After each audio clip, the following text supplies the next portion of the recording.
you've shared that after the age of 40, going into our 50s and beyond, there's this metabolic crisis that most women will go through. You yourself have stated that when you were in this period of your life, you just couldn't lose weight right around that time. So many women that tune into this podcast and are consuming this health information, they're asking, what the heck is going on with my body? And why is it so much bigger for them than just gaining a little bit of extra weight in our bellies and other parts of our bodies that we typically didn't used to? There's a number of events that conspire against us after 40. I think the biggest one is the change in estrogen and progesterone. So as estrogen starts to decline, you get this redistribution of your weight. So it used to be before you went through menopause, like through your 20s and 30s, that as a woman, you deposit fat at your breasts, at your hips, at your buttocks. After 40, as estrogen starts to wildly fluctuate and then go down, you don't distribute it there anymore. You distribute it at your waist.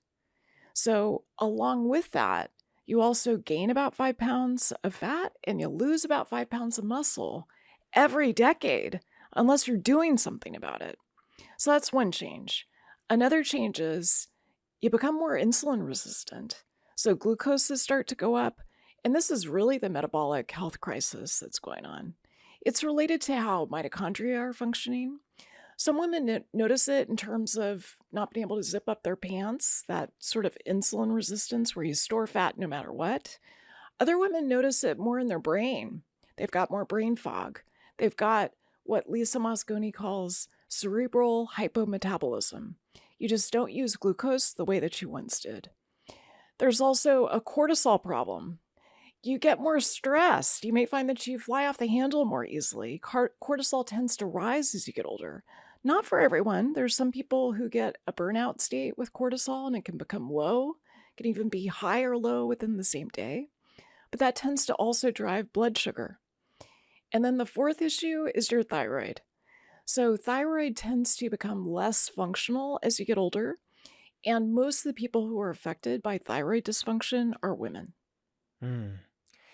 Do you feel that for those that are listening in today, if they stick around for this conversation and get a chance to hear all your incredible expertise that you have on this topic, that there's a different way of being, that this common way that many people, not just women, right, just going broader in the population, are aging in a way that makes people almost afraid to age sometimes, that it doesn't have to be that way?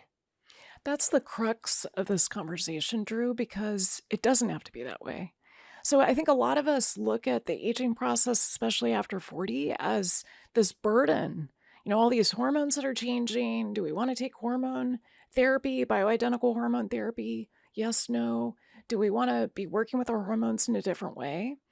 And I think the problem is conventional medicine just isn't set up to solve this for us. And I know because when I was struggling in my late 30s, I can still remember being 39, going to my primary care doctor and saying, I can't lose the baby weight. I had my second baby at 38. I feel stressed all the time. I've got premenstrual syndrome that's on steroids. It's way worse than it ever was. What do you have to help me? And I was offered a birth control pill.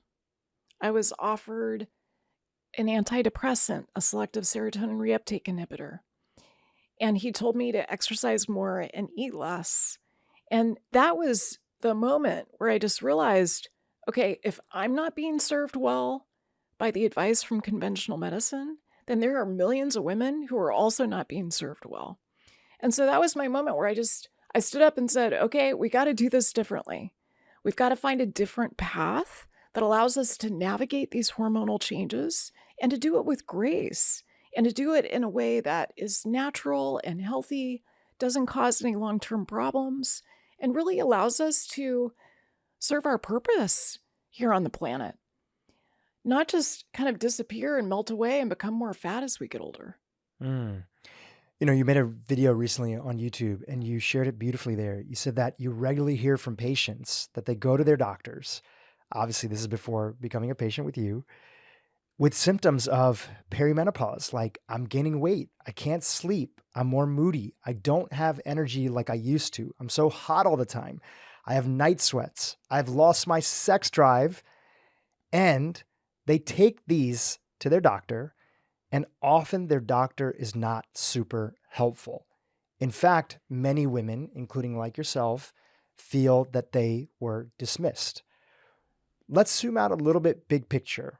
And we're going to come back to weight gain and some of the strategies and tips that you've implemented in your own life and that you teach your patients. But let's zoom out big picture. What did you learn as a medical doctor about these combinations of these symptoms, especially as women are gearing up for perimenopause? Well, the conventional approach that I learned is that there's this laundry list of symptoms that women start to experience. And it kind of depends on how sensitive you are, whether you notice more or less of them.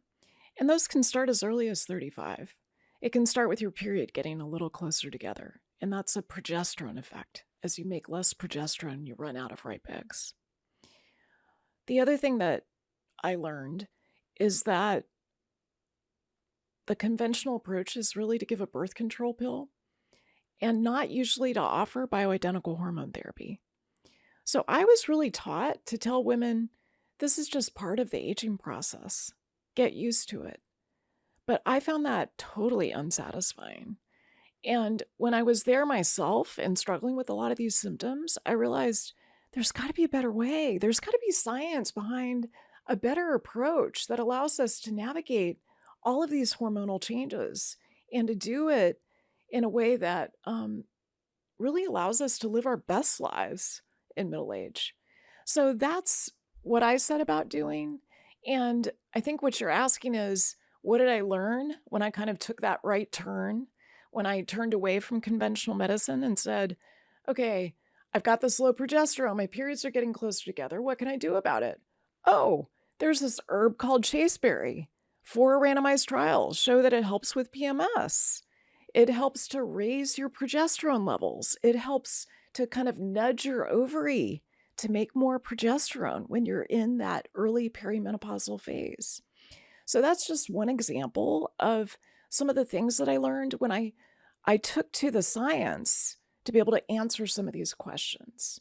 So I think that's what we have to do, because if we zoom out a little bit, part of the problem here is that women were part of a vast uncontrolled medical experiment for about 59 years as they were going through perimenopause and menopause.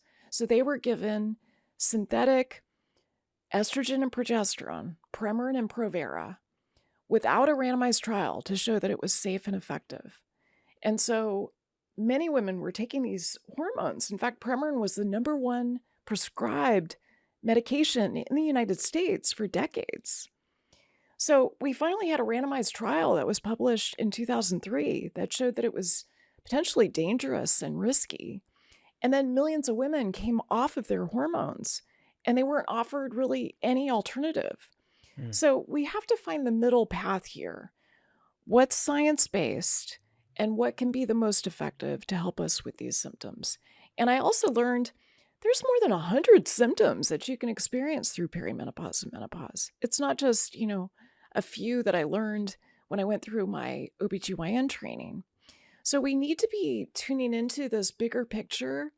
And then if I put my hat on as a precision medicine doctor, what we now know is that there are these dramatic, vast changes that occur not just in your hormones, but the entire matrix of your body, your immune system, your metabolic system, your neurological system, and your hormones are all changing in concert.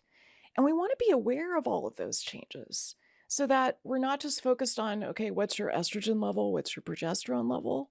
We want to be thinking, okay, what's happening with glucose metabolism? What about upstream with insulin? How is estrogen talking to your insulin? How much stress do you have? Are you someone who's experienced trauma and you've got a dysregulated response with cortisol? And we need to address that. We need to clear the trauma.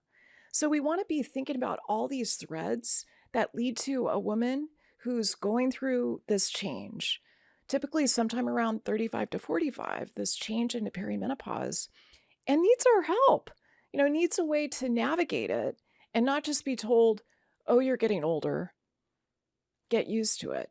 So that's dismissal. And then it can even become more like gaslighting of, well, that's not what I see in my other patients, and I don't think that's related to perimenopause or menopause, or I don't think we need to check your levels because they fluctuate so much, it's not worth it to measure it. So there's lots of behaviors that happen, I think, in conventional medicine. I'm not blaming them. I'm just saying this is the way that we're trained, and it's not serving these women. Mm. You talked about the concert of hormones that are there and the interplay between them. What do you feel are the top misconceptions that people have about this interplay? Misconceptions. Okay. So Misconceptions or even misunderstandings? there's a lot of them. So I'll start with the one I had when I was in my 30s. So I thought menopause was this cliff that I would fall off of, sometime around 50 or 51, and that I really didn't need to worry about my hormones until then. And that's just not true. Because if you look under the hood, there are these subtle changes that can happen 10 to 20 years before your final menstrual period. And so just to define some of these terms, Please. menopause is when you have a year from your final menstrual period. And that can be somewhat confusing because a lot of people kind of use menopause as a broader term, but menopause is really one day. It's a one day anniversary. Or if you're someone who's had a hysterectomy like I have, then it's when your control hormone for your estrogen, your follicle stimulating hormone, or FSH, is above a certain level, usually 25 to 35. So we've got this definition for menopause, mean age of 51 to 52 in the United States. But then there's this 10 to 20 years beforehand that can be, really kind of a wild ride some of the time in terms of perimenopause. And with perimenopause, I even like to divide that a little bit further if you're still with me here. Yep. So the first half of perimenopause is when estrogen fluctuates wildly. And we can see it all over the place. Like if you measure estrogen, it can really fluctuate day to day. And then the second half of perimenopause is when estrogen starts to decline. And then that leads up to your final menstrual period. So perimenopause can go on for quite a while. So I started around 35 and I'm now 56 and I am still in perimenopause. So depending on how attuned you are to it, it can go on for a very long time. So that's the first misconception that, menopause is this future thing that's going to happen to you. You don't have to worry about it until you're 50. I want people to be thinking about it much sooner and preparing for it, because this is where lifestyle becomes so important. The way that you eat, move, think, your sense of purpose and meaning, your connections, all of those map to your experience of perimenopause. So that's misconception number one. Misconception number two, I would say, is that you're just getting older and you're kind of stuck with all these things that are happening, that you have no agency, you have no control over it. Totally disagree with that. So I've spent the past 15, 20 years really trying to teach people, taking them by the hand and teaching them how to navigate these, sometimes rocky, roiling hormone experiences that they're going through. And there are so many ways that you can kind of gently guide your hormones in a particular direction. If we take cortisol as an example, cortisol is the main stress hormone. And some folks just think, oh, my cortisol's high, I'm stuck with that. Or my cortisol's low, I've got maybe post-traumatic stress disorder, I'm stuck with that. But you can actually change your cortisol on a hour-by-hour basis. And I really encourage people to come up with an a la carte menu of all of the ways that they most like to manage their cortisol. And I even like to think of cortisol as being kind of like your retirement account, because a lot of folks think that the money they have in their 401k and their IRA is the most important thing in terms of retirement. I would say cortisol is the most important, because here's why. There was a study done at the University of Texas in San Antonio that showed that women who have a high cortisol level in the morning, they measured it in the saliva, in their 40s, so mean age of 48, those women with a high cortisol level shrunk their brains. They had a decrease in their total brain volume, and they also had a change in their memory. And we're not talking about women who are 65, 70, 75. These are women with a mean age of 48. Wow. High cortisol, decreased brain volume, decreased memory. And so we want to be thinking about this. I'm not trying to scare people. I'm just trying to motivate you to realize that you can start to change this. So, what do you do to change it? Meditation. For me, it became non-negotiable to be a meditator starting in my 30s. I mean, I learned transcendental meditation when I was in college. I've practiced yoga all of my life. I love yoga as a form of managing cortisol. And we all have our favorite ways. I wanted to take this opportunity while we're setting the stage for the big picture. Recently, I saw you give a presentation. There was a couple graphics that I thought would be extremely helpful. And if we can pull up the first one, Tessa, it is talking about some of the symptoms of menopause as they relate to aging, first starting with, I believe, perimenopause, right? Right. And then over time. And I think this could be very helpful to ground some of the conversation visually, especially for those that are watching on YouTube. Could you walk us through this graphic over here? Oh, I would love to. So I think it's critical to realize that we're starting at age 35. So depending on how attuned you are to these symptoms, you may notice that you're having more cramping. Your period might get a little heavier. It might get closer together, as we talked about. Maybe you're not sleeping quite the way that you used to. Maybe you're having vaginal dryness or weight gain, or you've got fibroids that are growing. So all of that can start around 35 to, you can see a dotted line on this particular graphic, right around age 43. And 43 is important because 43 is when the brain becomes more resistant to the function of estrogen. So there's less glucose metabolism. So the mitochondria, the powerhouses in your brain cells, just aren't picking up glucose the way that they once did. Glucose tends to rise peripherally. So if you have a continuous glucose monitor or you're checking a fasting glucose, you might find that it's climbing over this period to about age 43. So all of those things are happening in the background. And then if you keep in mind that age of 43, and then you look at the symptoms that are listed on the upper half of this graphic, most of these are brain symptoms. So mood swings, loss of libido, hot flashes, insomnia, night sweats, even the irregular periods, depression, all of those are brain symptoms. So a lot of people think that the action is in the ovaries, that you're not producing an egg every single month. You're running out of ripe eggs. And so estrogen and progesterone levels are changing. But it's really, I think of it more as this bigger system, a network between the brain, the hypothalamus, and the pituitary, the way that it's talking to your ovaries, the way that it's talking to your adrenal glands, which is where you produce cortisol, as well as these other sex hormones that we're talking about, estrogen, progesterone, and testosterone, and cortisol.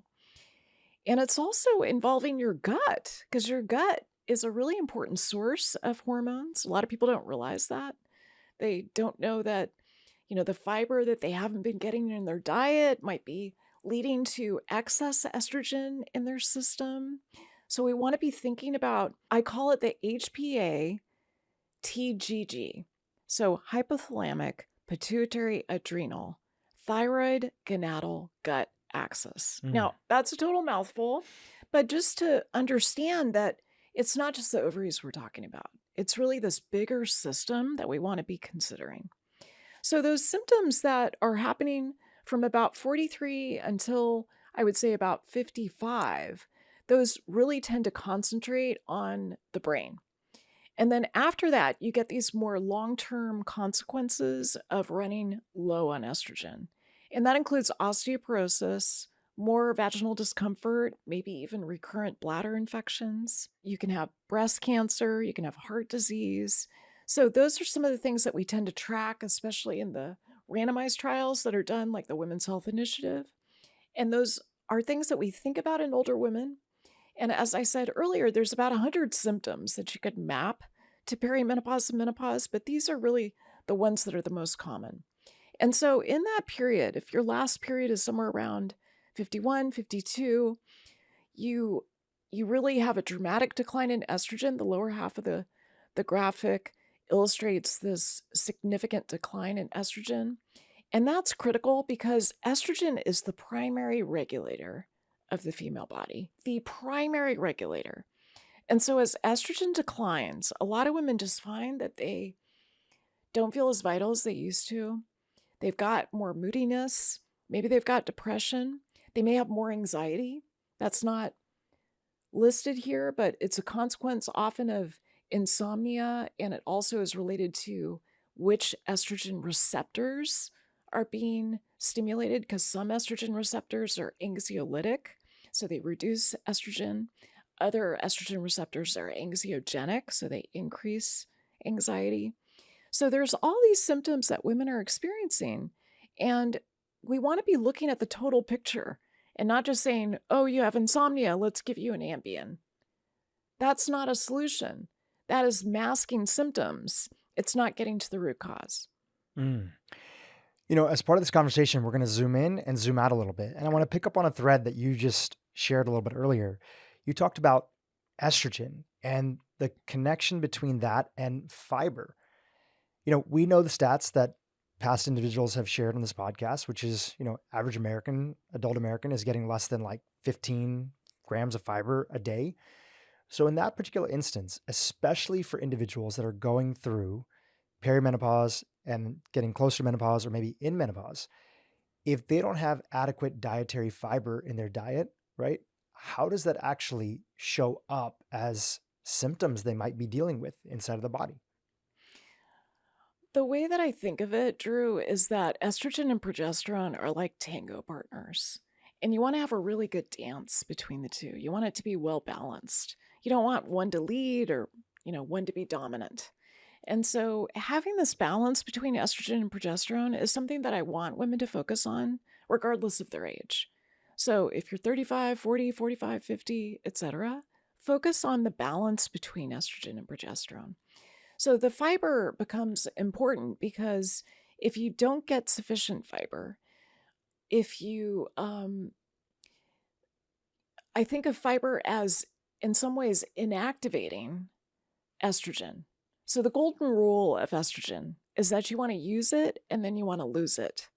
So you want to use it, you want to stimulate your receptors, and then you want to poop or pee it out.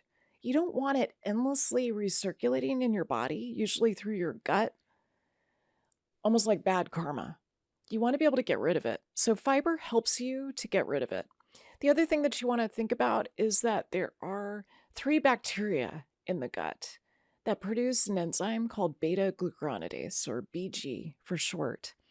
And if you've got too much of these particular bacteria, you might have a high level of this particular enzyme, and that can be associated with higher estrogen levels.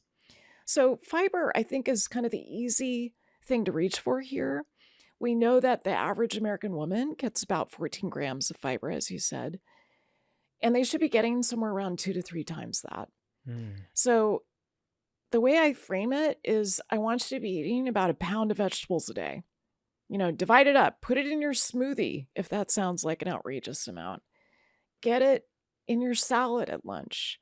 Have your steamed vegetables plus a salad at dinner. You need to be getting about a pound a day. So my recommendation is generally somewhere around 30 to 40 grams of fiber per day. That's fantastic. Thanks for zooming in for a moment there. Now, I want to zoom out again and look at sort of things from a little bit more of a evolutionary biology lens, even though that is not either of ours background, but you are more qualified to be able to at least try that hat on. What is going on in our modern world, especially, that has changed life so significantly for women that when women look around, they see a lot of examples of people essentially abnormally aging? is what you have shared and kind of called it a little bit early in the interview. So what has been going on these last 50, 100 years that we are looking at things that are these whole host of symptoms that you were saying? Some, if I understand correctly, and please correct me if I'm wrong, some aspects will be a natural part, right? It's not that like certain things will just never exist, but to the degree that which they exist is part of what you're highlighting, that it doesn't have to be that way. Is that accurate? That's accurate. Yeah, I would say there's a number of different forces that have really changed over my career, what I see with women. I mean, certainly we see the obesity epidemic, this crisis of metabolic health. And I think there's a number of different factors. It's not just one thing. It's certainly the food industry and how food has become more hyperpalatable. We've got such a high intake, the highest ever of ultra-processed food, and that has changed our system. I mean, our bodies can't produce hormones as normally as they used to, eating the kind of foods that we're eating. Would you put that as number one on your list? Well, it's hard. Maybe together we could pick what Okay, the great. top one is, because I think along with that, and there's some interdependence, kind of bidirectionality here, is the rise of stress and trauma. So we know that, especially post-pandemic, we're more stressed and more polarized than we ever have been before. So when you think about the stress response in, whether you're listening to a news cycle or you're just trying to cope with your kid going off to college and some of the things that they're facing, I just feel like stress is at an all-time high. And we're not equipped to deal with stress the way that it's coming at us right now. And this is another important sex and gender difference. So sex differences are biological, gender differences are more socially constructed. We know that women experience more stress than men. So if you look at national surveys by the American Psychological Association, for example, it's somewhere around 60% of women experience significant stress, whereas it's more like 50% of men. So women seem to experience more. We also have, again, post-pandemic, I think more trauma globally than we've ever seen before. And whether that's losing someone in the pandemic or it's climate change and what it's doing to your community, the risk of floods and hurricanes and that sort of thing, I think we're managing more stress than ever before. And alongside that is the availability that we have with the use of cell phones. So more stress, and women have more vulnerability. So a higher stress load, a higher cortisol load. And then in addition, when men and women are exposed to the same stressors, the same toxic stress, women have higher rates of post-traumatic stress disorder. So I think when you look at this more evolutionary perspective, we're at a time in our lives where there's more hormone disruption than I've ever seen in my career. So another thread is the chemical industry. So the kind of toxins that we get exposed to, endocrine disruptors, if you just look at something like bisphenol A, drinking from plastic bottles as an example. Bisphenol A is not just a xenoestrogen, a fake estrogen that stimulates receptors and can cause problems. It's also an anti-androgen, so it can mess with your androgen levels, including testosterone. It's also a thyroid disruptor. So it's one of those chemicals that can really influence your hormone levels, and you may or may not know about it. So those are some of the things that I think about, but I imagine you've thought about this too. Maybe you want to add to the list. No, I think that's a great recap of the top things that are there. And all those added up together, even though they happen very gradually, it's an important reminder that this is not the environment that we were meant to thrive in, which is why so many people And in this context here, we're talking about women and the symptoms that they're going through and the challenges they're going through perimenopause and menopause. Why there is so much suffering that's there is because we're living in an environment that our bodies cannot handle anymore. And they're tipping over from all the different insults that they're being exposed to. So I think that summary was a perfect summary. It's such a good point because you're speaking to this mismatch between our genetics and our environment. And I feel like a lot of us create our lives, architect our lives, kind of doing the best we can, learning from our parents, whatever we were modeled by our parents. We come up with, okay, this is the career I want to pursue.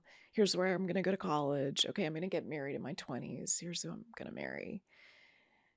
There are ways that we set up our environment that may not be the right fit for our genetics. And so really taking a close look at that, I think, is really valuable because a lot of hormone imbalance is related to that mismatch that you're talking about. So, for instance, I had a job where I worked in medicine. I worked at a health maintenance organization. I was seeing 40 patients a day. Wow. I was stressed out of my mind. I had 2 kids. I'd come home and I would pull up in the driveway and I would just sit there and vegetate for about 10 minutes, just trying to muster my energy to go be who I wanted to be with my children, like show up with my love lights. That was not a good job for me. And so I had to figure out, okay, I got a mismatch here between my system, my network of my body, my genetics, the way that my genetics are being expressed in my body, and this environment that I've created. And so I had to change it. And so that's one of the things that I want to give people hope about, that you can make a lot of changes with your environment so that you may not be cursed by hormone imbalance, for years on end. I want to piggyback on that because I've also heard you share that one important reminder that you share with many of your patients and that you talk about in your different educational videos and books is that when you start to talk about getting your life back in control and having agency on your health, which is you being the CEO of your health. Sure, you can hire different people, you can have a different doctor, you can bring people on board as part of your team, but you're the CEO of your health. When you do that and you start to look at the things, and women start to look at the things that might be necessary to start feeling better, it can feel very overwhelming. But even that feeling of getting very overwhelmed and not having the same maybe tenacity that you felt that you had years ago, that itself could be a symptom of disruption in hormones. Is that accurate? It's a really good point because I hear about overwhelm all the time. And I've been there myself. Like I know what it's like to be given advice. Okay, I need to, get on my Peloton 5 days a week. I need to do power zone training. Oh, I need to eat differently. I need to decrease my carbohydrates. And I need to do that together with, having these 2 kids that I adore and have full responsibility for. And I've got a husband. Managing it all can be totally overwhelming. And you're right. It's important to realize that that often is a symptom of this time of life. So this life cycle change from our reproductive lives and kind of having the regular same level of hormones each day of a hypothetical 28-day cycle to having things be more wonky in perimenopause and menopause, it's really common to feel like you just can't handle one more thing. You just can't. So I think it's important to realize that that's a symptom. It's not like a permanent state of mind. And then I think it's also important to realize that when you start to correct these hormonal changes, I think of them as the hormonal Charlie's Angels. So when you start to correct cortisol, when you start to correct estrogen, and you start to correct thyroid, and you get them back into balance, you may notice that the overwhelm disappears. So agency, I think, is really critical here. And in some ways, kind of a leap of faith that as you put in the work to get your hormones back into balance, that feeling of overwhelm may dissipate. You have an incredible graphic. It is the Hormonal Charlie's Angels. And I think the visuals are also very helpful. Again, if you're listening on audio, we'll link to maybe this image with your permission Sure, of in the show course. notes as well. So let's describe this image here, the Charlie's Angels of hormones, as just a little bit of a recap of what you were sharing. Yeah, I mean, there's so many hormones that are critical for women, but these are the three that I focus on the most as a clinician. So cortisol is the main stress hormone. It is the priority in the body, and it governs your blood sugar. It's also involved in managing your blood pressure and your immune function. So a lot of people who uh, are trying to get their hormones in balance and they're making their way through perimenopause, they kind of leave out cortisol, and that's not doing them any service. So you want to focus on cortisol really first and foremost. So you can get away without having estrogen. Like your body will survive without estrogen. Your body will not survive without cortisol. It is the priority. So it's not a democracy in the body with all these hormones. I would say the two most important are cortisol and insulin. So when you think about the female body and these three hormones, the Charlie's Angels of hormones, cortisol talks to thyroid. So a lot of women experience, especially after 40, what we call thyropause. So that's this gradual change in terms of thyroid function. Usually it's in the direction of low thyroid function or hypothyroidism, can sometimes be in the other direction, hyperthyroidism. And somewhere around 90 to 95% of thyroid dysfunction is related to autoimmune disease. So I'll just kind of asterisk that. Maybe we can come back to autoimmune disease. Absolutely. But thyroid is, pretty much every cell in your body has thyroid receptors.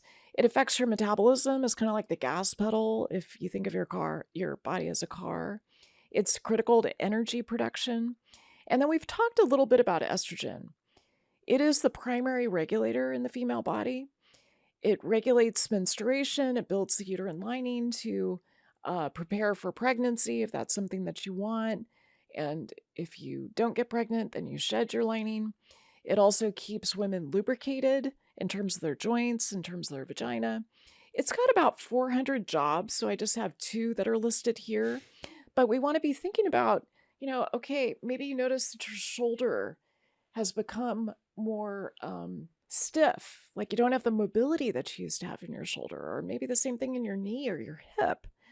And if you're someone who's in that age range of like 40 to 45 to 50, you want to be thinking estrogen. You want to be thinking about, okay, seems like my lubrication just isn't what it used to be. And so we can track all of these hormones. We can track these Charlie's Angels of hormones. And then I like to just mention for the guys, I think of it as the three amigos. We want to be really considering testosterone, thyroid, and cortisol in men. And one interesting thing that I learned from your content is that also for women, testosterone plays a big role in their health. And is it accurate that it's the most abundant, like it's more abundant than Yes. estrogen? Yeah, inside of the body? testosterone, if you're someone like me who gets a hormone panel once a quarter, and you look at the concentrations of your different hormones, the one that has the highest concentration is testosterone. It is the most abundant hormone in the female body. We think of it as a male hormone, but it is so critical for women, so critical. And if you think about confidence and agency and just feeling like, you get up in the morning and you're ready to face your day, a lot of that is testosterone. I didn't pay as much attention to it when I wrote The Hormone Cure because my testosterone levels were fine. And then I found, as I wrote more books, my last book in particular, Women, Food, and Hormones, that my testosterone was on the decline. So that got me to pay a lot more attention to it and to track my levels over time. And then once I dipped below a certain level, I started to use bioidentical testosterone, and it's made a huge difference. So yes, testosterone is so critical. We think of it as important for muscle growth, for, it's one of the growth and repair hormones. It's an anabolic hormone. So especially at night, it helps you with, seeing a response. If you're someone like me who likes to lift weights, you should see a response. And testosterone is one of the mediators of that. Certainly, it's involved in sex drive. We all think of it in that regard. And that's true for men too, in terms of their um, sex drive, their muscle response to exercise. It's also critical in terms of mood and anxiety. So men need to have a certain level of testosterone, and women do too. So even though men have a lot more, somewhere around 10x what women are still exquisitely sensitive to it. And so we want to make sure that they've got the right amount of it. That's fantastic. Just a tiny little sidebar, because I'm always getting my labs done. Last year when I turned 40, I was really inspired by a mutual friend of ours to start taking strength training way more seriously than I did, Dr. Gabrielle Lyon. So I did a full body composition measure.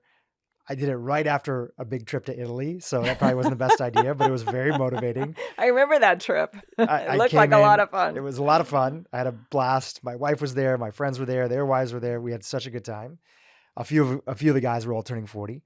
Came back, did my body composition, and was shocked in a good way and motivated in a good way, and also got my labs done. And I saw that my testosterone was in the sort of normal, but not like optimal, right? I think it was like came in around like low 400s, right?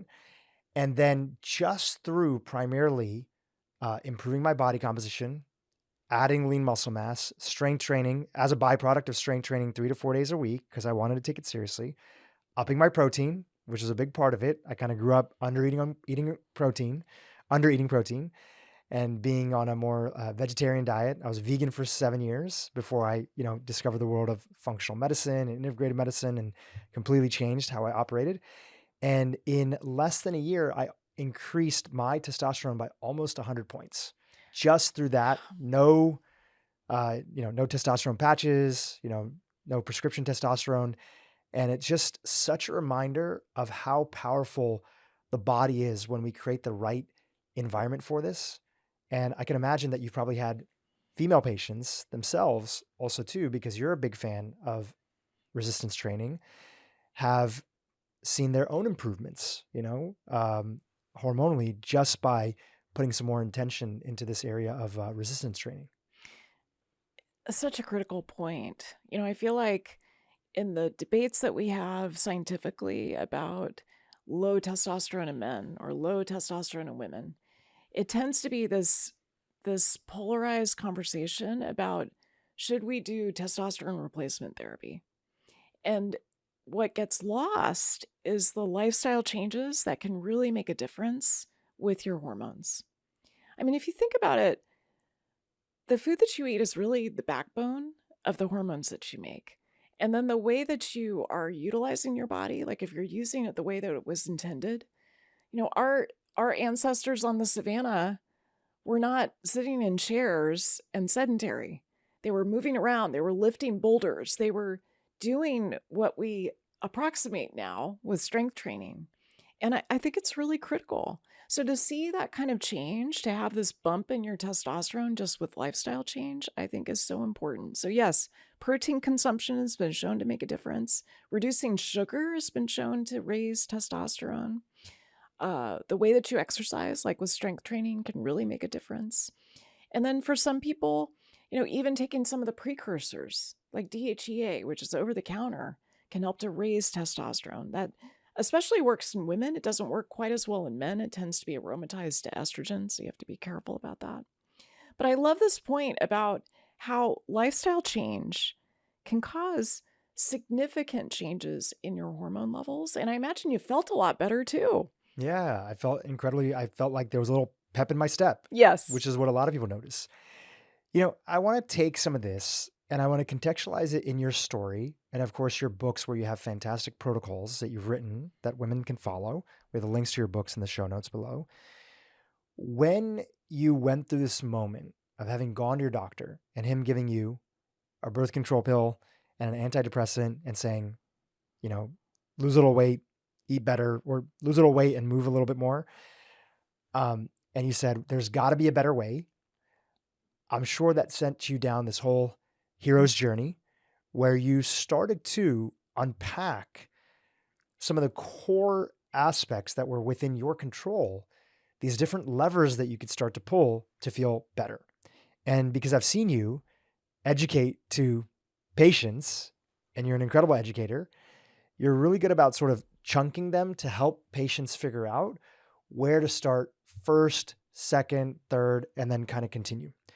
So where did you start in your own journey as you started to peel back the layers of the onion and look at this interplay of the hormones and see that a lot of what you were dealing with was essentially, from a biological lens, abnormal version of aging that women go through, and that it didn't have to be that way? Where was one of the first places that you started and prioritized in your journey to make a shift?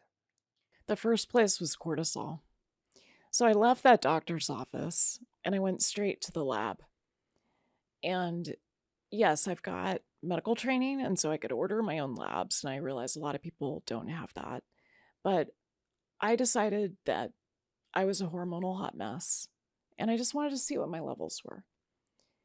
And this is from conventional training at Harvard Medical School and MIT and UCSF. Like, we weren't taught to just run a hormone panel when you don't feel good in your late 30s. So this was a bit of a hunch, but I found that my cortisol was about 3 times what it should have been. And that was my first clue, because my other hormones were off, but they weren't off as much as my cortisol was. So I paid attention to my cortisol because it was 3 times really what I considered to be normal. My thyroid was a little bit off. My TSH was a little bit high, thyroid stimulating hormone, which tells me that my brain was shouting louder at my thyroid to make more thyroid hormone. But I also realized that could be secondary to the cortisol. There's a few other factors involved that we'll get to, but and then looking at my estrogen and progesterone, estrogen was a little bit high compared to progesterone. Again, late 30s, you start to run out of these eggs, you start to run out of ripe eggs, and so progesterone tends to decline. But cortisol can also play a role in that. So it seemed like the primary problem to face first was cortisol. Why am I spending so much time on this? Because I see this all the time in the people that I take care of. More women than men. I take care of both. Women have more dysregulated cortisol than I see in men. So this really high cortisol level, I remember when I first saw it, I called one of my mentors at UCSF, and she's a psychiatrist who orders cortisol on her patients because she uses it as a suicide marker. And she also tracks it in depression, because about 50% of people with depression have high cortisol. And she said, "Welcome to the club, Sara. Every female physician I know has a cortisol that's 2 to 3 times what it should be." Wow. And I thought, okay, it may be normal, but I don't want to be normal. Like, this was before I saw that study that showed that you can have brain shrinkage in your 40s associated with a high cortisol level. But I had a sense in my 30s that, okay, this is what I really need to manage. I need to get this under control. So I had a little bit in place already. I was already a yoga teacher. I kind of needed it to manage my cortisol. I didn't know cortisol was so high, but I had a sense in my body that I needed it. I really felt like yoga and meditation for me were non-negotiable. And still, I would skip it on occasion. I had 2 kids, like toddlers. Life was busy. Life was busy, and I was still working at the health maintenance organization. So I made yoga and meditation non-negotiable, 30 minutes every single morning. No excuses. That helped a lot. How quickly, if you don't mind me interjecting, how quickly did you notice a difference once you made it a priority every morning, a shift in your mood that you could notice? I would say within a week. I mean, and you're a meditator. Yeah? Not really. Not really. Okay. Not really. Well, I've gone through long periods of my life where I've been very good about meditating. Yeah.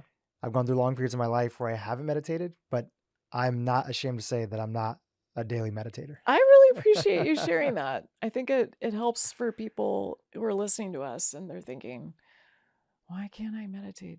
So, but you've probably had the experience when you were meditating regularly of some days that just, oh my gosh, it just feels like the stars aligned and you just feel so good after whatever time you committed to meditation. You get up off the cushion and it just, it just feels like, oh, that was a good one.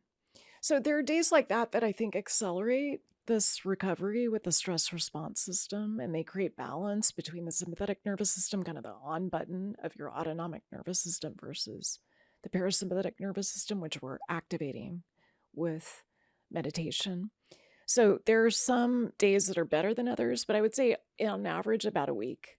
That's when I really notice a change.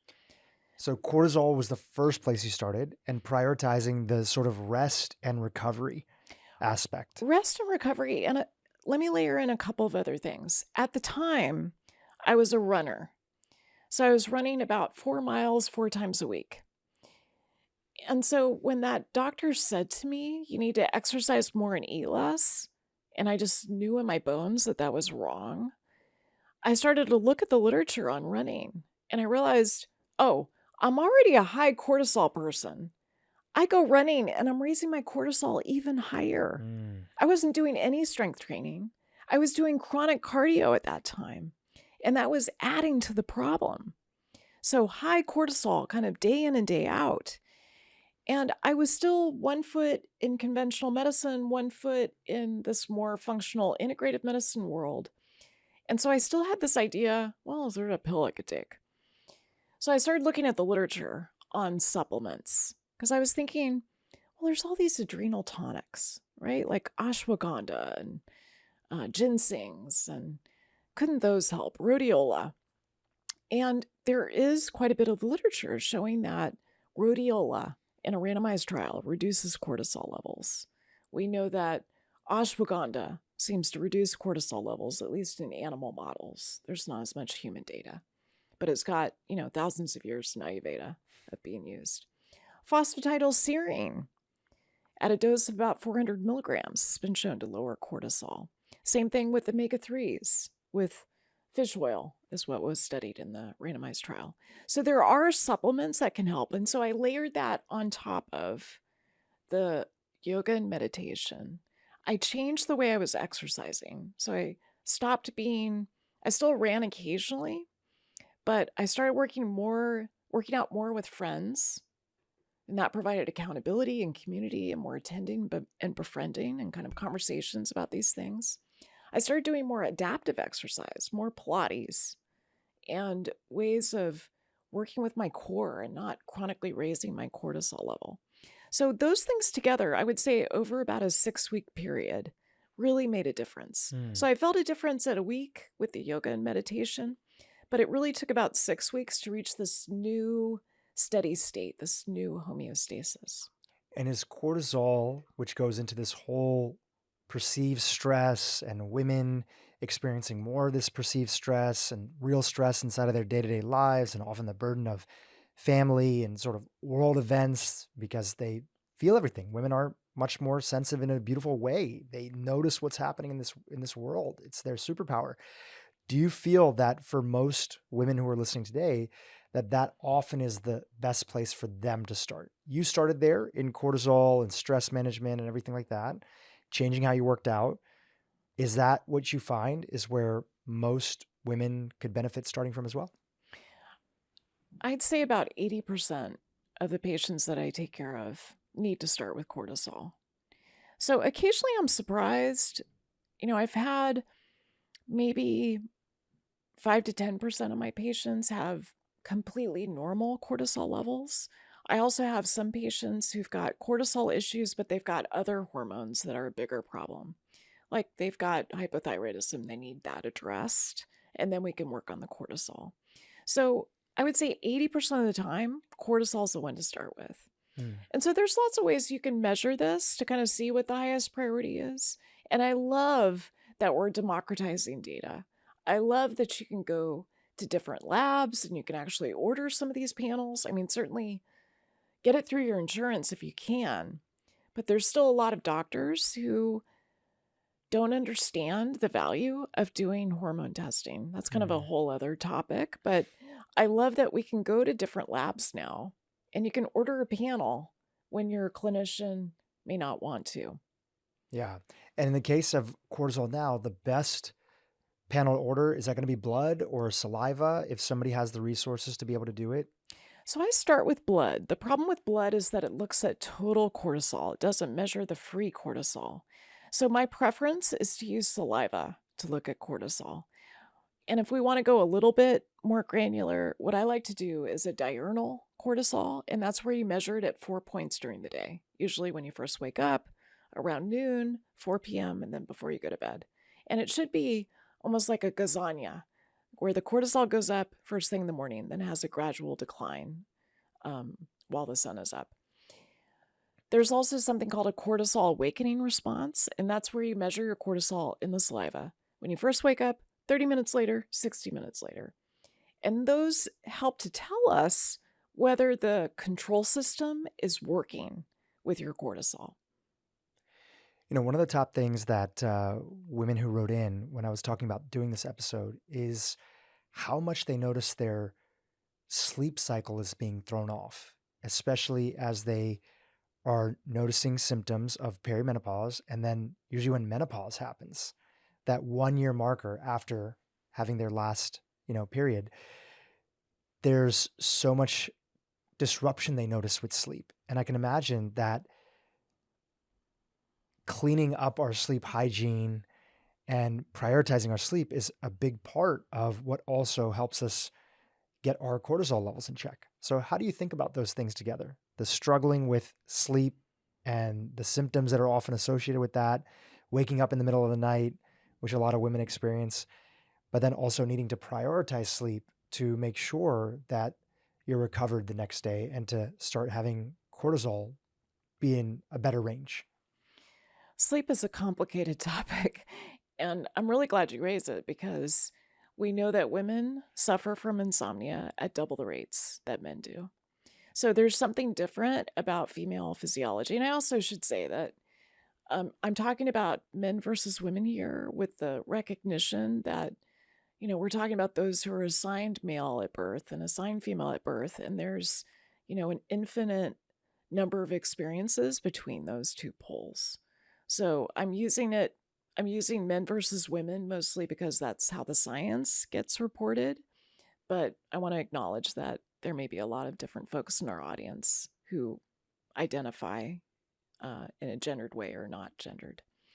So with insomnia, I think of a lot of different factors here. When I think back to my 20s, and I want you to think back to your 20s too, Dhru. I was going through my medical training, so I had the stress of that and being on call, but really I didn't have many other responsibilities. I didn't even have a goldfish. I didn't have a dog. I just had an apartment, and I would just go back and forth to the hospital. I had very little to manage other than the career that I was starting. And then I think of my life now, where I've got, 2 older daughters that are adult, and I've got parents that just moved to assisted living. And I think it's a good representation of how the number of things that we juggle as we get older really changes. So a lot of women who are in this transition of perimenopause and menopause are in that sandwich generation where they're managing their parents and some of the changes they're experiencing with their health. And then they're also managing children. And so the demands, the kind of things that you can obsess over, the lists of things to do, the ruminations really increase exponentially. So that is one thing that conspires against you in terms of sleep. And I'm curious if you also have kind of seen a difference in your sleep, maybe compared to your 20s. What have you noticed? I've always been a really good sleeper, especially my deep sleep when I track it using my Whoop. Yeah. I've always been a pretty good sleeper. The only thing that's impacted me, which is a completely different topic, is I've noticed that it's really interesting that after I'm happily married, My wife's awesome, Yasmin. Prior to my relationship with her, a few years prior having met her, I went through a breakup, and it was a pretty stressful situation. We both cared about each other, but the circumstances were, very tough situation. Ultimately, it didn't end up working out, but we had a lot of love for each other. I noticed that after that period, which again, a lot of people notice after very stressful periods, it could be a breakup, could be a business situation, a divorce, this, that, whatever it might be. I started grinding my teeth at night for the Yes. first time. And at the same time, I also got Invisalign done. So I feel like my jaw structure changed a little bit. And I would notice that I was developing a form of almost like an apnea at Mm. night where I'd be grinding my teeth. And surprisingly, mouth taping was very helpful. Mm. And then getting something which a few dentists have talked about on this podcast before. I found a really great dentist here in LA, and he put me on it's called a dental appliance, Mhm. and it created some expansion in my mouth. Mhm. Once I did that, everything improved. But again, I'm not going to be the typical situation that other people are there. But yes, most people, even when I look at my mom, when she was going through this phase of her life of entering into menopause, she generally was a really great sleeper and started noticing she was having all sorts of bouts with insomnia that she didn't deal with previously. And it was really tough. On top of that, she was struggling with some changes in her digestion, and she was having a lot of challenges with acid reflux, Mhm. which were also keeping her up at night. In fact, it got so bad at one point in time that we thought, okay, did she develop, later in life sort of anxiety that was there? Mm. And she was even given, anti-anxiety medication for a period of time. And luckily, knock on wood, we found an incredible practitioner who said, look, it's this cycle that she's in of the acid reflux is preventing her from sleeping well. And because she doesn't sleep well, she's having all this anxiety and her cortisol levels are really high. If we fix the acid reflux in her situation, again, this is what she was going through, we're going to see she's going to start to sleep well, and she's not going to have these symptoms what look like anxiety on the surface during the day. And that's exactly what happened. This ENT doctor who specializes in this helped her fix her acid reflux, and that was her N of one, situation. And she's back to sleeping better, but still dealing with these various bouts of insomnia that come occasionally. There's so much in what you've just described. So, the description you gave of noticing that your sleep changed and that you had bruxism, the grinding and clenching of your teeth at night, when you went through this breakup, it's so critical to notice that because I feel like for women who are going through this life cycle change, they have a lot of kind of small t traumas that occur, and they're just trying to manage it all. And they may notice that their sleep becomes more disrupted. And then you superimpose the changes that are happening with estrogen and progesterone, and it just starts to accelerate the whole process. And then, as you described, once your sleep becomes disrupted, it affects your cortisol the next day. It raises your insulin level. It makes you crave carbohydrates more the next day. And so you can have this domino effect that is adding together with the metabolic changes that we described at the beginning. So it's really critical, I think, to dial in sleep. It is as close to a panacea as we have when it comes to health. And I love this example that you gave also of your mother, because I don't know if that ENT practiced functional medicine, but Integrative medicine, integrative integrated ENT. medicine. So there's so many different ways that we can work with acid reflux, short of, just using a PPI. And so I think it's really important to do this root cause analysis, which you're able to help your mom do. And it can make such a difference when it comes to sleep. Because often someone like your mom ends up on Ativan, like a anti-anxiety medication. She ends up on a proton pump inhibitor, a PPI. And then that causes other gut problems downstream. And that's kind of the standard model of how we deal with that. And then maybe she gets a little sleeper added to the mix. And so here we are masking all of these symptoms, and we're not addressing the upstream causes. So what we want to do is we want to do this root cause analysis. So back to, what women are up against. When you've got this decline in progesterone that happens in the first half of perimenopause, that can cause sleep disruption. So you're running out of right bags. You don't make as much progesterone. If you do a serum progesterone level on day 22 of your cycle and you check it every 3 to 6 months, you might notice that it's not quite as high as it used to be. It may not be 15 anymore. Maybe it's 9, maybe it's 7. You may be ovulating, you may not be. And so the first thing I like to do in someone who is having trouble sleeping, and say they're between 35 and 50, I'll do progesterone, because progesterone is nature's Valium. It's really like a anti-anxiety medication. You'll prescribe them I'll progesterone? prescribe progesterone. So it's a somnolent, meaning that it helps you sleep. And there's multiple randomized trials that show that it's really helpful for women who are in perimenopause. So that's typically where I start. In someone who's cycling, I'll add a little progesterone because they're probably not making enough. And we can confirm that. And is that typically topically, or is that in pill form? I prefer oral because I think that helps with sleep much more than transdermal. The thing about transdermal progesterone is that it's really not well proven to make much of a difference in terms of your serum levels of progesterone, kind of what your receptors are seeing. I use it sometimes in women who've had a hysterectomy, but otherwise, if you have a uterus, I like to use oral. Or if we're treating sleep, I like to use oral. So you mentioned that was in like 35 to 50. And what about for women 50 plus? So 50 plus, that's where we're going to start to bring in estrogen. So I like to start in the first part of perimenopause with progesterone only as treatment. And you could do an N of 1 experiment. You could try progesterone for 3 months. Just see if it affects your sleep. And side note, I love to be tracking sleep so that we're looking at some of the metrics you mentioned, like deep sleep, REM sleep. How many interruptions are there? What hours are you sleeping? How consistent are you? Is it lining up with your chronotype? So I like to measure sleep because I think when you look at it with that perspective and you've got objective data, you can really track it, and you can do these N of 1 experiments and see if progesterone makes a difference. So after 50, kind of depending on the woman and what symptoms she's having, if she's still cycling or not, I'll add in some estrogen.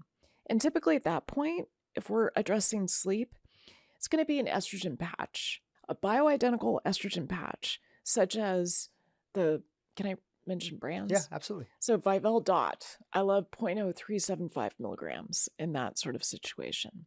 So progesterone, I'm assuming there's some estrogen dominance, and a small dose of an estrogen patch, and then we see if it improves sleep. And some of the things I'm looking for in terms of symptoms, I'm looking for insomnia, so changes in sleep. I'm looking for objective data. It's one of the reasons I wear an Oura ring. You have a Whoop.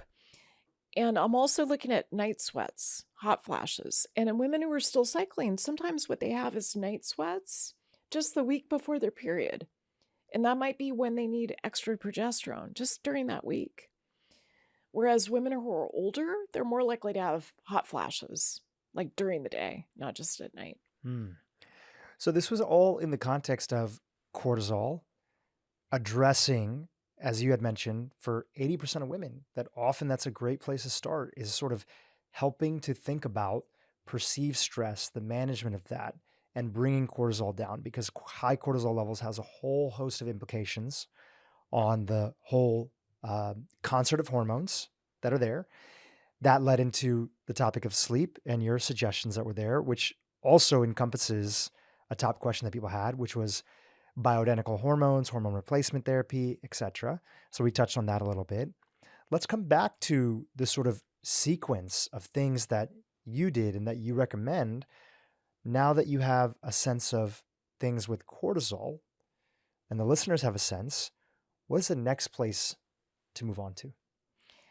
So in my case, I focused on the thyroid next. So you can run a thyroid panel and see where you are in terms of thyroid function. And I've got the normal lab ranges in my book, The Hormone Cure. So there's a whole chapter on the thyroid. And, generally what I like to see with the main test that we do, which is thyroid stimulating hormone, I like to see it somewhere around 0.3 to 1.5 to 2.0. So if it's above that, I'm starting to look more deeply at whether there's some other issues that are affecting thyroid function. So for example, if I've got a patient who's got a TSH that's 6 and she's got low T3, that's someone that I'm going to start treatment with thyroid hormone. And we talked earlier about how a really common issue that drives the root cause of thyroid dysfunction is autoimmune thyroid disease. So Hashimoto's is one of the most common. And we know that Hashimoto's has been increasing in prevalence, mostly affects women, although I've got male patients too who have it. And so along with the thyroid panel, or what I consider part of a thyroid panel, is to look at thyroid antibodies. So autoimmune disease is when your body has difficulty telling the difference between your normal tissues and tissues that it's recognizing as abnormal and then attacking, usually with antibodies. So you can measure those antibodies.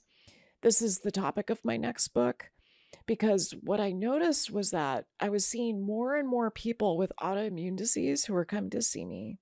Things like Hashimoto's, multiple sclerosis, rheumatoid arthritis, lots of different, there's 100 different autoimmune diseases. And I was seeing this increase in prevalence, which we've been seeing globally. So about 5% of the world population right now has autoimmune disease. About 25 million Americans have autoimmune disease. And I also was noticing that it seemed to a very common trigger for autoimmune disease is toxic stress or trauma. So that's what got me to focus on that in my next book. But when it comes to the thyroid, what I suggest is that you do a panel at least once a year to look at how your thyroid is doing, how it's functioning. One of the most common things I see in people who don't have hypothyroidism is that they may have a normal TSH, but they may have a low T3. And T3 is, the 3 refers to the number of iodine atoms that's associated with the hormone. So T4 is the storage thyroid hormone. You take off an iodine, and that gives you T3. T3 is biologically active in the body, so it's stimulating all those receptors that are throughout the body to increase metabolism. So with what I see commonly, and this is often a cortisol effect, is that people aren't converting T4 to T3. So they have poor conversion. And that's something that you can correct. There's lots of different reasons for it. I would say stress is the most common. And also typically the panel that would be ordered, it can vary from doctor to doctor. So I'm imagining in your book, you have an expanded panel that, you can ask in a polite way. And if your doctor doesn't respond, go look for another doctor and get the complete panel. So for example, would thyroid antibodies be something that you'd be asking for additionally to also look at sort of the autoimmune component of it? I would recommend that. So I think everyone should have thyroid autoimmunity checked. So what I order in a thyroid panel is a TSH, a free T3, a free T4, a reverse T3, and then thyroid antibodies. So thyroid peroxidase antibodies and antithyroid globulin. So that's the panel that I like to order. And what's interesting is that,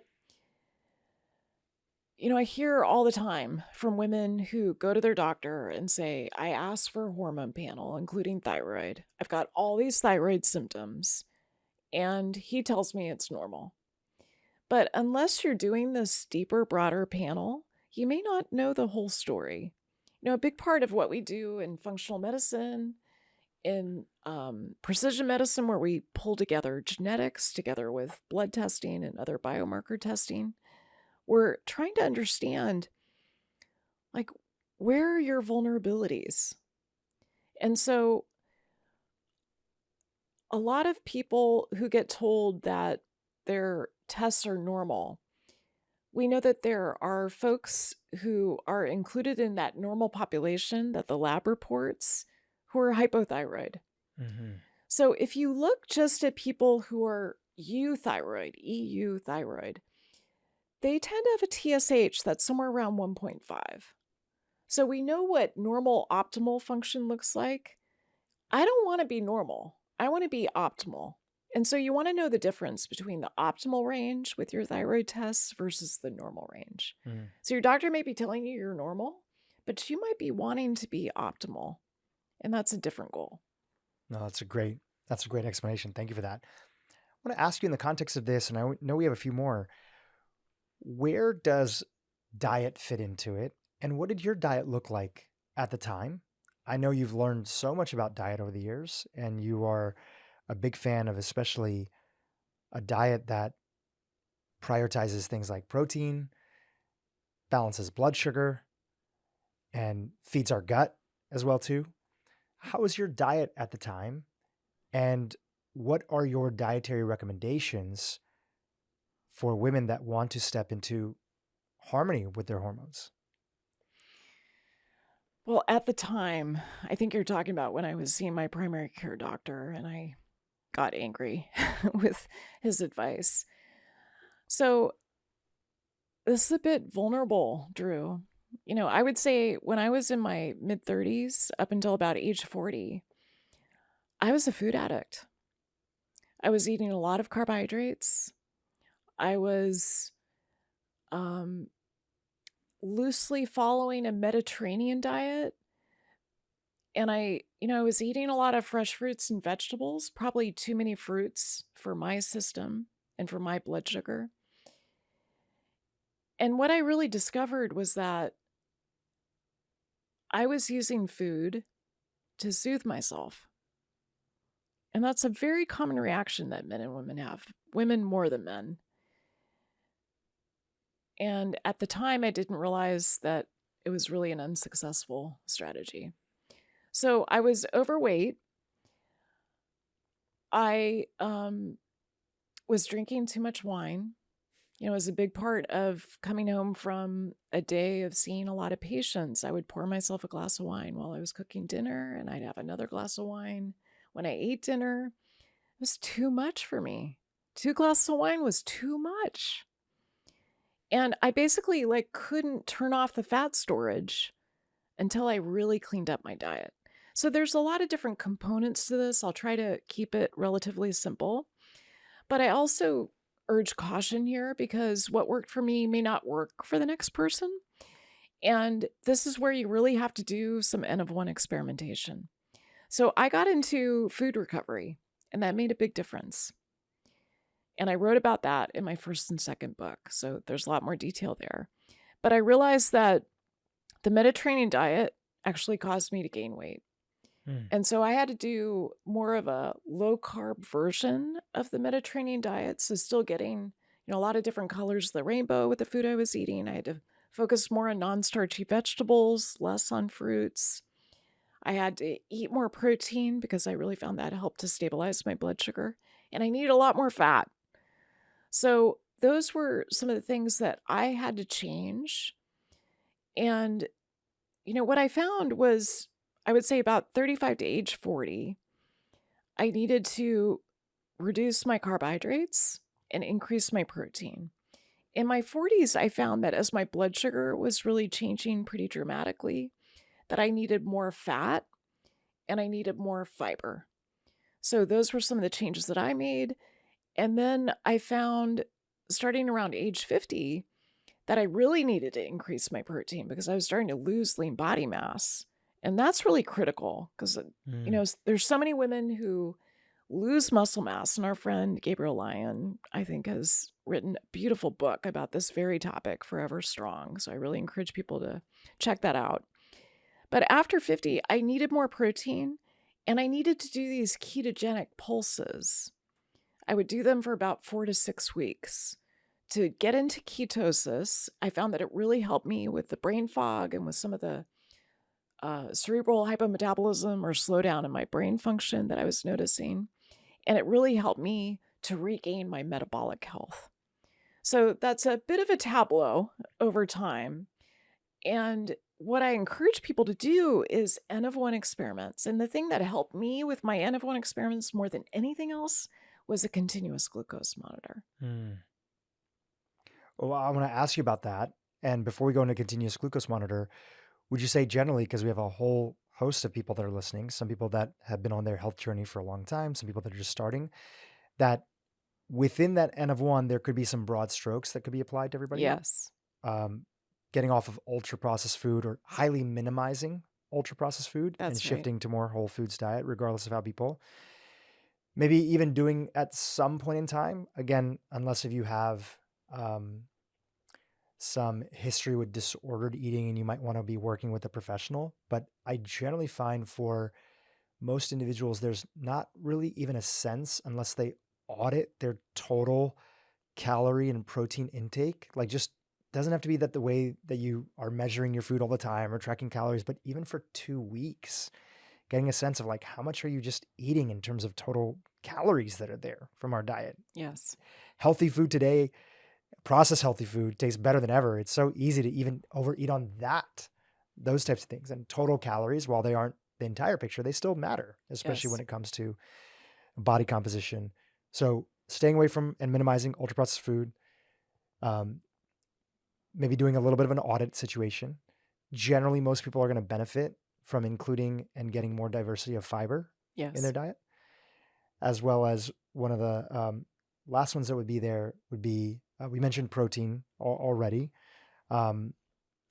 Yeah, anything else you'd add to that mix that Well, would I be would there? say fat. I think really paying attention to fat. Fat is the backbone of all the sex hormones that you make. So if you think about the diagram of how sex hormones are made in the body, they're made from cholesterol. Yeah, a lot of people So don't realize that. a lot of folks don't realize that. So cholesterol fat gets converted to pregnenolone. That's the mother hormone that goes on to make progesterone and cortisol and DHEA and then testosterone and the estrogens. So getting quality fat, I think, is critical. Could you explain what quality fat is and some of your favorite sources for individuals? Yeah, so I love fat that is from plants. I would say I favor that first. So avocados, coconuts, nuts, seeds. That's probably my favorite Olive source. oil? Olive oil. I think we can all agree that that's really healthy. I'm someone who's an omnivore, so I do really well with eating animal protein. I realize that's not true for everyone, but I love wild game. And so I get fat from the meats that I eat. I tend to eat the cuts that are a little fattier. Um, I think fish are a really great source. I think the pescatarian diet is one of the healthiest that you can have.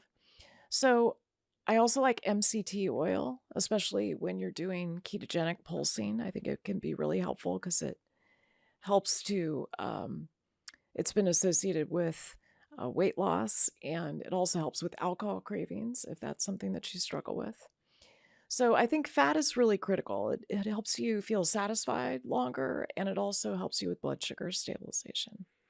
On the topic of blood sugar stabilization, which goes into continuous glucose monitoring, before we get into monitoring through a CGM, what do you feel are, you know, a couple of the most important tests that people should be talking to their doctor about ordering to really get a sense of their blood sugar in the context of their metabolic health? Most doctors start with a fasting glucose and with a hemoglobin A1C. So those are pretty standard tests that you're going to get when you go see your doctor and you get kind of a basic blood panel. And those can give you a lot of information.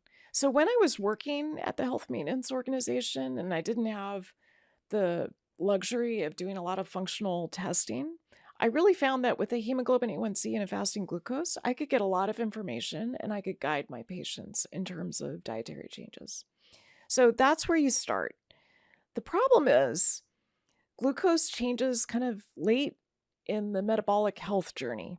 So for people who are maybe eating too many refined carbohydrates, maybe they have a sweet tooth like I did and they're getting uh, too much sugar. What we know is that insulin changes first. Insulin is what drives glucose inside cells. It's kind of part of the control system for your glucose. So insulin can change 7 to 14 years before your glucose changes. Hmm. So most conventional doctors are looking at glucose, and you just have to be thinking upstream that it could be 7 to 14 years of changes in your insulin before it shows up on your glucose. So my preference would be that we add on looking at insulin.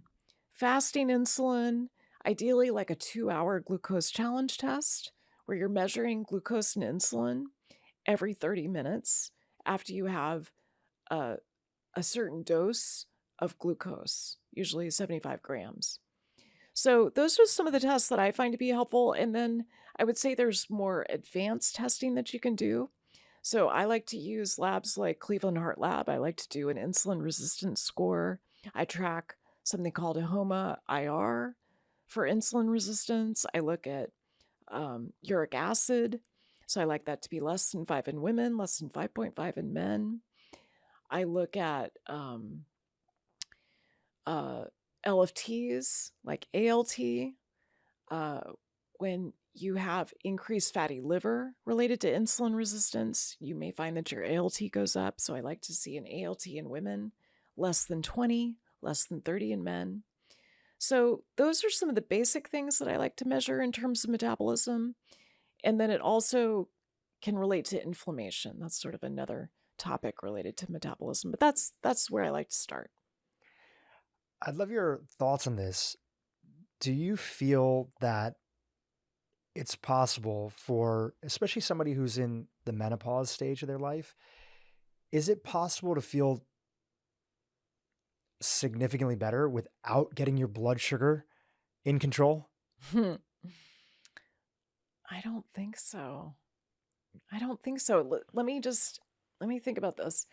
So I'm trying to think if I have any patients with prediabetes, of which there are so many, and most don't know they have it.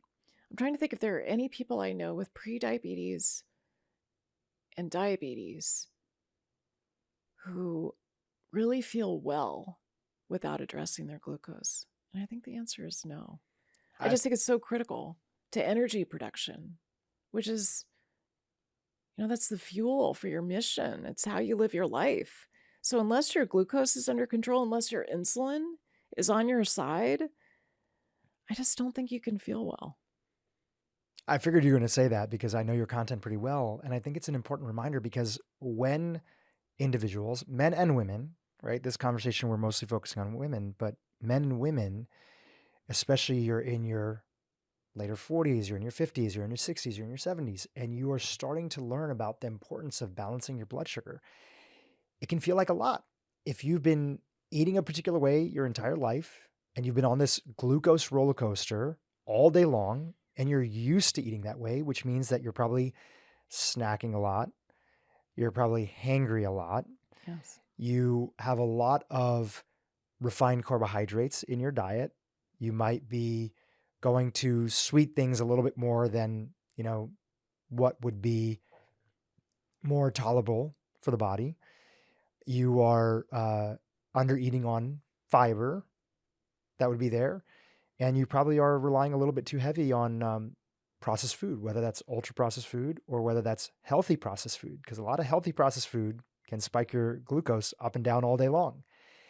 And when you start to zoom out and you think, man, my entire diet is designed to shoot my glucose up, and then I crash later on and I don't feel good, and then I do it all again, and you're used to that, it can feel daunting to think how you're going to break out of that cycle.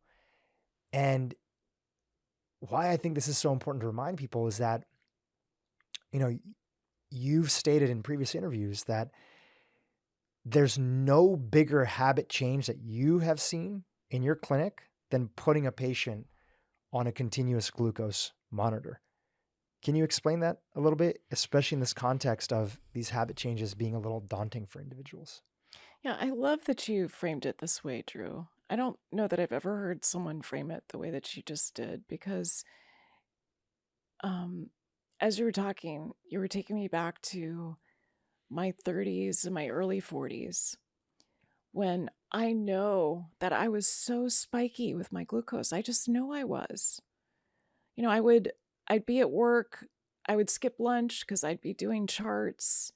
I would grab, a granola bar or something like that, and that would spike my glucose and then I would crash. I had a lot of stress, and that exaggerates the crashes even more and makes you more spiky. And it's all about the spikiness. Like, the spikiness is the problem. What you want is kind of this steady curve with your glucose so that your body has a reliable source of fuel and it's not going to, kind of this um, alarm setting constantly. So, as I think about the people that I see, most of the time people are coming to me because they've got symptoms. They feel fatigued, they feel depressed, they feel anxious, their joints hurt. There's something that brings them to me. And often when we start to kind of pull back the onion layers and we look at the gut and we look at blood sugar control and we look at how metabolism is operating, they're really surprised to find that these things are not optimized. And they're surprised that foods that they always thought were healthy are actually spiking their glucose, maybe even taking them up to pre-diabetic and diabetic levels. Mm. So I think unless you're measuring it, you really don't know. And that's the part that I love about continuous glucose monitoring, because it gives you this immediate biofeedback on how your body is dealing with the muffin that you just ate versus the salmon and broccoli. And when you have that data, you have to act on it. Like, it's when you realize, oh, I feel so terrible after the muffin. And wow, look, my glucose didn't change at all when I had the salmon and the broccoli. Like, that is enchanting to get that kind of personalized information about yourself, and you just can't ignore it. So it sets up this loop of integrity that I think otherwise people are missing. It's almost like what you don't know, like it's very hard to change behavior unless you have this objective data that's saying to you, Sara Gottfried, when you eat a banana, your glucose goes up to 180. Like, you can't go out and have the acai bowl with your daughter every time you come to Los Angeles because your glucose is spiking way too high, and then you feel like a hot mess the rest of the day, irritable, struggling, can't go work out at SoulCycle like I used to love to do with her. And so it allows you to connect the dots in a way that I think is really critical. To add to that, because I'm a big fan of continuous glucose monitors as well. I think we're both advisors to Levels and we're big fans of them. We'll link to them in the show notes for anybody that wants to check them out. It's also too that you can eat, in my experience, the banana, but have it after, at the end of the meal. Because I think part of what you're also helping people understand is that, we don't want to demonize any sort of macronutrient that's there. And interestingly enough, I found that, even when you do things like you go in the sauna, your glucose goes up, or you do a heavy workout, your glucose goes up. And those are natural responses that the body has that's there. So certain meals I would have, I'd go up. But what was great about eating a balanced, like eating a blood sugar balanced forward diet, is that when I shifted to that style of eating, which is largely the things that you're talking about, I would naturally have a up curvature, and then it would naturally kind of come down without like looking like a big yo-yo throughout the day. And then when I started training a little bit more seriously than I was, I actually found that I could eat more carbohydrates than what I was eating at the time. I had pretty much stripped all refined carbohydrates out. I was starting to pulse in some white rice, especially on the days that before the day that I would work out. And I found that my improvements in the gym were significant. And I also found, because I was tracking my fasting insulin, that my fasting insulin was staying stable primarily because I was adding lean muscle mass all throughout the process. And it's our lean muscle mass that's eating up all this glucose in the first place. Another reminder that you can actually just get away with eating some more carbs, it was my situation. If you're bringing in that strength training piece, now I wasn't eating 300 grams of carbs a day. I'm just talking about a little bit of additional carbohydrates in my diet when I'd pretty much stripped them out. And I generally noticed that I was feeling better and my glucose was still, mostly balanced. My score at the end of the day, you get a score from levels on the app that was there.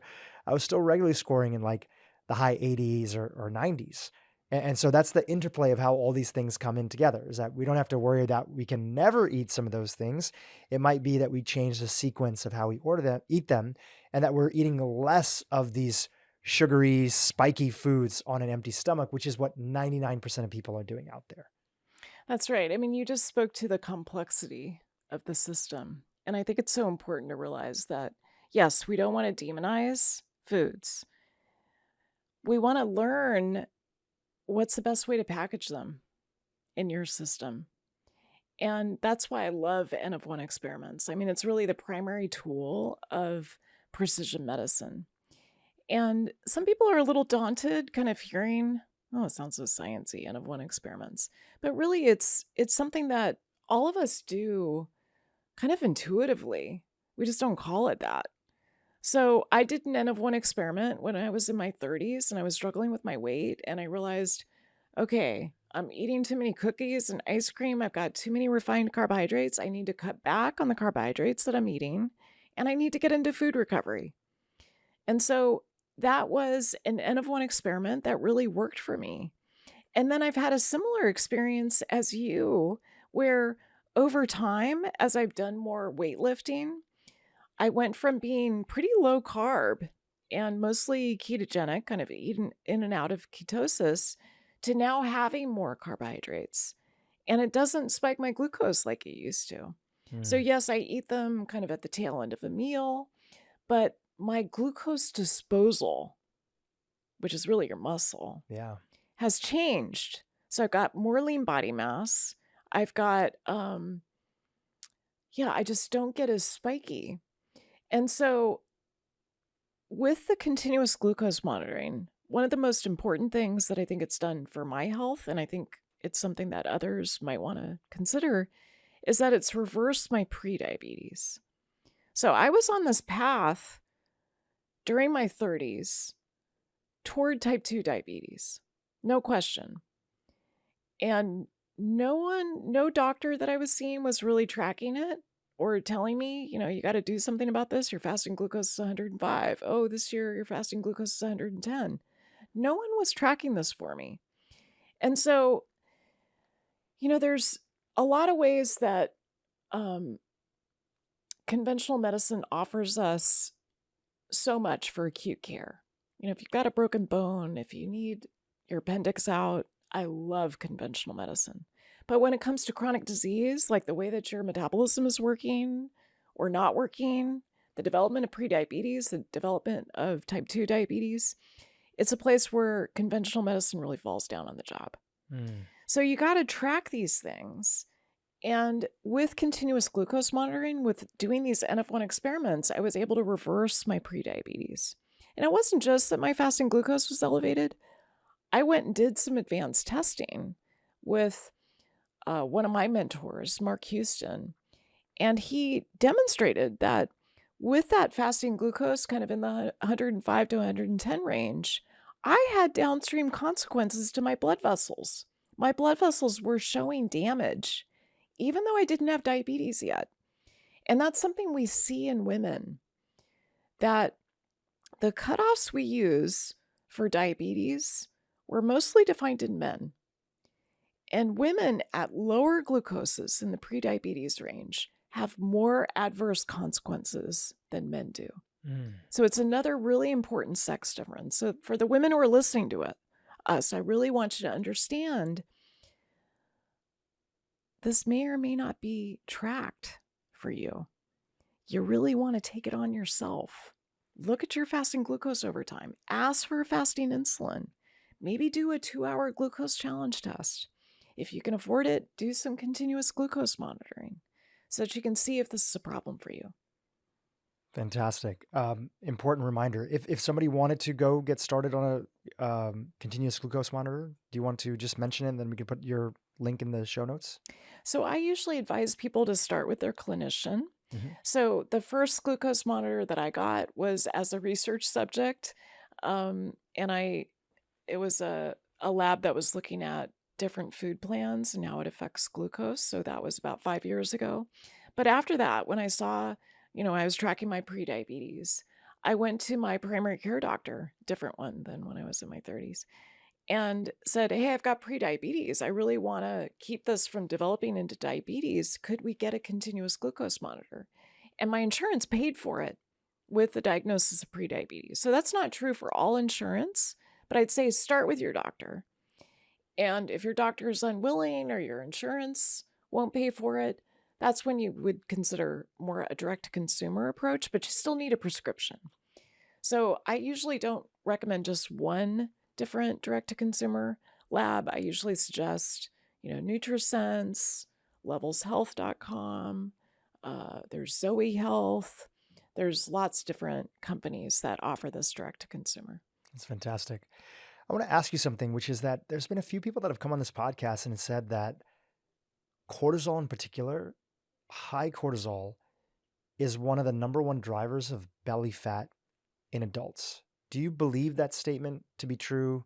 And the context of me asking is that, would you say that that is even more of a driver of belly fat and abdominal fat and maybe contribution to total visceral fat than even excess calories from ultra processed foods?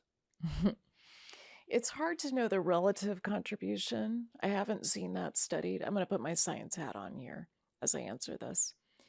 So, the data I looked at with cortisol when I did the hormone cure, I found one study that suggested that the fat cells in your belly have more cortisol receptors than fat elsewhere. So it makes sense to me that high cortisol would stimulate belly fat. And there's a lot of evidence, basic science as well as clinical evidence, that supports it. So people who have high cortisol, we already talked about how it's associated with depression. It's also a suicide marker. We know that it's associated with a greater risk of developing diabetes, maybe prediabetes. I don't know if that's been proven. But knowing that the fat in your belly has more receptors that can be stimulated by high cortisol makes sense as we think about this network effect. The other thing I think about is the role of trauma. So people who have more adverse childhood experiences before they're 18. So maybe we could link to an ACE questionnaire. They're free and available online. So it's a questionnaire that just tracks your experience of trauma when you were a kid. Things like whether you were neglected, whether you were physically abused or sexually abused, whether your parents got divorced, whether you had someone in your family that was an alcoholic, had alcohol use disorder. So it's a way of measuring adverse childhood experiences. And people who have more adverse childhood experiences have a greater risk of developing problems with cortisol, and they also have a greater risk of problems with their metabolism and developing type 2 diabetes. So that doesn't get specifically to your question about belly fat or visceral fat, but I do believe there's a link, and I still think we're trying to suss out some of the details of it. Going back to your sequencing, where you started off with cortisol, and then you talked about thyroid and the importance of that, and you talked about some of the interplay of bioidentical hormones, where those can be helpful. We did a little interlude about diet. Were there other things that you looked at on your journey as you were starting to get your own hormonal life in order? There's a lot of things. So if we go back to thyroid for a moment, I found that there were a number of micronutrients that I was missing that hugely affect thyroid function. So I think it might be helpful just to sketch those out. So I mentioned already that my high cortisol was affecting my thyroid. was affecting the conversion of T4 to T3. So I had low T3, and that's something I see very commonly. In terms of micronutrients, that's something that we tend to measure in functional medicine. We look at things like vitamin D, copper, zinc, selenium, even iodine. And all of those things can affect your production of thyroid hormone. So you want to be thinking about that. I did my first NutriVal, I think in somewhere around 2005 on myself. And I found that my copper was really low. And when I started taking a multivitamin that had copper, and I also found my vitamin D was low, when I started taking vitamin D and I got my cortisol to come down, it corrected all of my thyroid issues. So it's an example of how you want to be thinking about kind of the bigger ecosystem, including micronutrients and how your body processes some of those. Sometimes it's related to the food quality and the diet that you're eating, but it can also be genetic.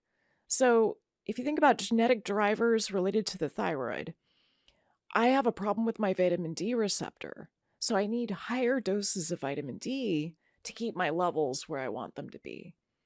And vitamin D is kind of like estrogen. It's got like 400 jobs in the body. And you want to make sure that your vitamin D is sufficient, especially for gut function, along with thyroid function. The other piece that I'll mention, and we can go there if you want or not, is that as I corrected my cortisol issues and I got my hormones into a better place, I would reach kind of a new plateau. I would feel really good. I'd have a lot of energy. I would launch another couple of books. And then I would kind of easily backslide. I noticed this pattern over about 10, 12, 15 years. And I realized that trauma was a big part of the backstory for me in terms of chronic cortisol problems.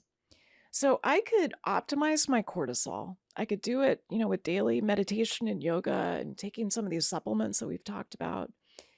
But I really needed to excavate and reprocess some of the trauma that I experienced to get my hormones back into balance. So that's not usually where I start with somebody. When we're trying to address hormones, I really start with cortisol. I start with the hormonal Charlie's Angels. But it's something that you want to be thinking about, especially if you're someone who's been working on your hormones for a while and they get better and then they backslide. They get better and then they backslide. You want to be thinking about trauma. Were there tools, methodologies, therapeutics, courses, books that were significant for you to the extent that you feel comfortable to share? Absolutely. Well, I wrote a book about it, so it's about to be very public. So, And we're going to, for those that are listening, we're going to have you back on. The book comes yay! out in March of next year, 2024, and we're going to do a whole deep dive on that book. So stay tuned for that. Yes, thank you, Dhru. Yeah, so for me, there was a huge shift that came with the early research on MDMA assisted therapy for post-traumatic stress disorder. So I'm someone who's got a pretty high ACE score. My ACE is about 6. And basically, if you have an ACE score of 1 or higher, that's considered elevated. So about 60% of Americans have an elevated ACE score. And so mine's 6, and it just puts me at risk for 40 plus different chronic conditions, including diabetes, including problems with blood sugar and again, and for cortisol issues. For those that are following, that could be anything from growing up in a situation where somebody was impoverished. Yes. Right? It could be growing up and living with a parent who had substance abuse. Yes. So there's a whole list of things. You check them off, and that leads to the totality of the score. And in your instance, you're saying yours was 6. Mine was 6. And so as I started to look at this literature, I just was kind of stunned at how effective MDMA is for resolving trauma. So if you look at the initial studies, the phase 2 studies, and then the phase 3 studies, the first phase 3 study was published in Nature in 2021. And what we knew going into that study is that if you've got significant trauma, if you've got post-traumatic stress disorder, so you can think of, maybe depictions that you've seen in movies or on TV, like a veteran who's come back from the Gulf War, who's got hypervigilance, maybe has nightmares, is reenacting some of the trauma that he or she experienced. So post-traumatic stress disorder is usually diagnosed by a psychological expert, like a psychiatrist or a psychologist. And when you look at the kind of medical interventions that are FDA approved for post-traumatic stress disorder, talk therapy as an example, the efficacy for resolving PTSD is on the order of about 30%. That's pretty abysmal. Not great. It's not great. So for someone who's got trauma, who's been in therapy for like decades, and we all know that it costs a lot and it's slow and it takes a long time. If I knew that it was 30% effective, I don't know that I would have done it. And then if you look at some of the medications that are FDA approved for PTSD, some of the selective serotonin reuptake inhibitors, they have an efficacy of about 30%. So this is what a lot of veterans are being offered. Some of them are getting trauma-informed care. Fortunately, we're getting better at this. But if you look at MDMA-assisted therapy in someone with post-traumatic stress disorder, the resolution of PTSD is on the order of about 67 to 71%. So more than double what is currently FDA approved. So when I saw that, it got me really interested. And I felt like if there are some behaviors that I have that are showing up as this chronic cortisol problem, and I have the opportunity to resolve them with MDMA-assisted therapy, I'm going to do it. So I think the promise of psychedelic-assisted therapy is really enormous. And my hope is that MDMA becomes the first FDA-approved treatment for trauma, for post-traumatic stress disorder. And keep in mind here, for our listeners, you may not have post-traumatic stress disorder, or maybe you do, and you want to pay attention to this. But there are a lot of people running around who are more like me, who have what I think of as partial PTSD, or the medical term for it is subthreshold PTSD. And we can be super functional, but we may not be able to really serve our mission in the biggest way possible because of this trauma that's still lurking in our system. So that's the thing that probably got me the most excited in terms of how you can rebalance the endocrine system, to consider some of these novel therapies like psychedelic-assisted treatment. What did you notice in your body after going through, whether it was your first or a series of these treatments? I'm so glad you asked that question, because really that's the main question with trauma, because people who've experienced trauma often are not at home in their body. And so you asking, what did you notice in your body? What I noticed immediately with the first MDMA-assisted therapy that I tried was that I was back in my body the entire time that I was on the medication. And it was durable. And I realized how much I dissociated as a way of coping with the trauma, as a way of coping with, a career choice that exposes me to a lot of trauma.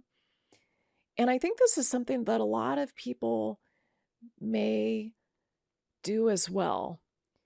I would dissociate to a cognitive processing place where if I was feeling stressed, I would just immediately go upstairs to my brain and just try to problem solve.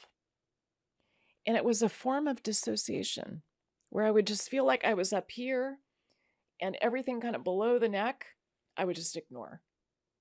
And medicine in many ways selects for that, right? I mean, Gabor Mate talks about this, about how you go into medicine, they give you this weird uniform, right? You start wearing scrubs all the time. They isolate you from your family. You're like in the hospital. I was working 120 hours a week. It's almost like a cult, and it sort of selects for this dissociation so that you are in the emergency room, a car accident comes in, and you're able to just go cognitive and like go through this process of doing everything that needs to happen. But when it comes to living your life and really feeling what's happening in your body, the emotions that are happening, you can become kind of inured to it. You can become dissociated. So it got me really interested in, okay, how do we actually get embodied again? Because that's what I felt with these medicines. I felt embodied again, Dhru. That's powerful. On a day-to-day level, did you also notice, no matter how small, I mean, first of all, being embodied, being back in your body is so big It's for anybody huge. that has not had that. On a day-to-day level, did you notice shifts in your health that would show up as a byproduct of being back in your body? Yeah, it's such a good question. And as I was, I was first prompted by all these patients that were coming to me with autoimmune disease. And then I started to do ACE questionnaires on all of my patients. And I noticed that the ACE scores were higher in the people that I had with autoimmune disease. And that's what got me to kind of look at this process and look under the hood. Like, why is this happening? And I realized, okay, the system that gets disrupted by trauma is the PINE system, your psycho-immuno-neuroendocrine system. And for some people, it might just be one of those four. Maybe their psychological system gets disrupted. They've got depression, anxiety, post-traumatic stress disorder. But usually it's more than one system that gets disrupted. And there are some who have this vulnerability with their immune system, and their immune system becomes overactivated. And that's oversimplified, but that leads to autoimmune disease. And we know that for most autoimmune disease, you have to have this combination of genetic predisposition together with increased intestinal permeability and then a trigger. And sometimes that trigger is trauma. So I can't remember what your original question was, but I was am I asking, answering it? did you notice, you immediately there was a shift being back There's in a your shift. body. Yeah. Did you notice any areas of your health Oh, yeah. that you would have said had improved, which already being in your body, and I'm sure if there was some history of sort of HRV scoring that you Yeah. had, you'd Yeah. immediately have Yes. seen a Thank you. major shift in I sort of have. background stress that was Yeah. there. Yeah. Like, did you notice that you were, holding your breath less often? That's something that I've heard from individuals that Yeah. have gone through MDMA assisted therapy, that they're not Yeah. always bracing for some sort of impact Yeah. because their body was used to doing that as a survival mechanism of the trauma that they went through. So no matter how big or small, and it's okay if there wasn't anything No, that was there's a there. ton. There's a ton. Thank you for redirecting me. I noticed so many things when I started trying these therapies, and I did it, in the context of having experts guide me through. And, we have to be a little bit careful about what's legal. There's some differences state by state. The one psychedelic, and some even debate whether it is a psychedelic that is legal, is ketamine. So if we take ketamine for a moment, I did ketamine-assisted treatment. And I also, I'm a nerd. And so I would wear my continuous glucose monitor. I would look at my Oura ring. I would kind of see what happens pre-post these treatments. And what I found with ketamine, for instance, is that my heart rate variability would double after I did a ketamine session. So I'd look at it for a week before, and then I'd look at it for a week afterwards, and my HRV would double. Wow. My sleep was better. My deep sleep was better. And I'm not saying that's going to be true for everyone, but for my N of 1 experiments, that's what I found. So I find it super regulating. There are other people, I think you've talked about this as well, that there are people who notice that, oh, I'm breathing more deeply. I'm noticing this sense of calm. I'm tuning into the signals of my body in a different way. Maybe I'm talking more slowly. Maybe I'm pausing and I'm listening more. So I think there's so many different things that you can track. What I found with my HRV was that it just felt so good in my body. It's not that I'm like, yay, my HRV doubled. It's more, oh my gosh, I just noticed I felt so much more regulated. I felt like, that feeling I have when I do meditation or a 90-minute yoga class, I felt it more of the time. And so I think we're really at a time in history where we need this. We really need it. On the topic of needing this, and you're so on the forefront of this, and I'm so excited about your book that's going to be coming out next year. To contextualize it for the conversation today, do you feel that there's something in particular about these tools being available now for women, if we talk about a cohort of 50 plus, where that demographic of individuals, if we think about the time that they grew up in, the tools that weren't available to them, the conversations that weren't happening at the time, and how much of the burden of often many of those women would have raised families, and so much sacrifice was placed on their plate, the sacrificing of their health. It seems like a really powerful time period in our society that these tools are now being available for, especially that demographic of women. Any thoughts on that? Well, it's making me misty as you talk about this. As someone who has served women for the past 30 years, I would say there's nothing more promising than healing states of consciousness, of which psychedelic-assisted therapy is one part. And you're right. I mean, what I feel personally is that I'm not just kind of selfishly going in and excavating and resolving my own trauma. I feel that I'm actually going to past generations and healing some of those epigenetic changes that were passed on to me. And so when you call out women, especially women that are in this age group, kind of the 35 to 55, 65 age group, there is so much promise here for, the struggle with patriarchy, the struggle with sacrifice, the struggle with glass ceilings, the struggle with how women disappear over the age of 40 and just become dismissed and don't feel as relevant as they once were. So we have to do everything within our power to help women be the fullest expression of themselves. And I really believe that healing states of consciousness can do that, Dhru. So there's so many different ways to do that.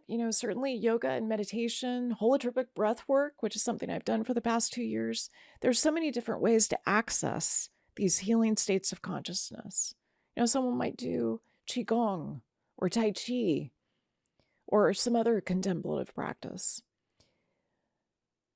I would say psychedelic-assisted treatment, my understanding of the science and also my personal experience, and the 3 certifications that I've done professionally, has shown me that there is more promise here than I've seen with any other intervention in my 30 years of taking care of patients.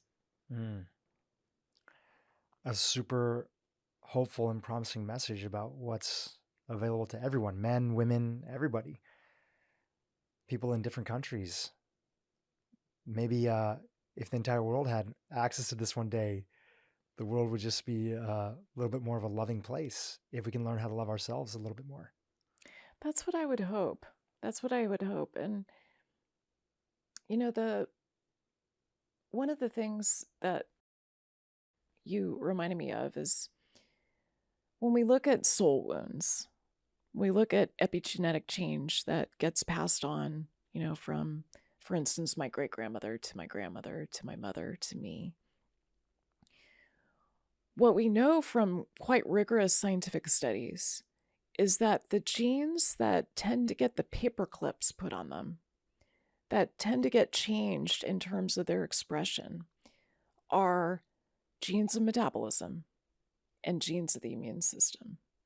Those are the ones that change the most. And so we want to be thinking about, okay, what do we have at our disposal to work with some of these epigenetic changes?